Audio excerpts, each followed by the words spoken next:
After you've unboxed the printer, connect the power cord, plug in the printer, and press the power button. Select the correct language, country, date, and time. When you see this screen, install the ink. Unpack the ink cartridges. Shake each ink cartridge side to side about 15 times. Open the front cover. Insert each cartridge in the holder for its color. Make sure the green chip faces up. And push until the cartridge clicks.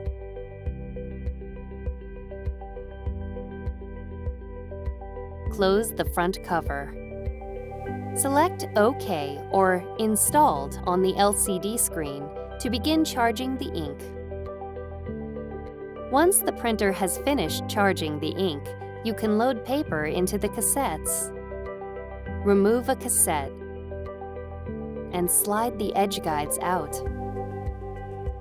Insert the paper and slide the front and side edge guides along the edges of the paper. Fold the paper size label so that it displays the correct size and insert it into the holder. Insert the cassette. The paper size is automatically detected. Select the paper type based on the paper you loaded, then select OK. Repeat this process for any additional paper cassettes.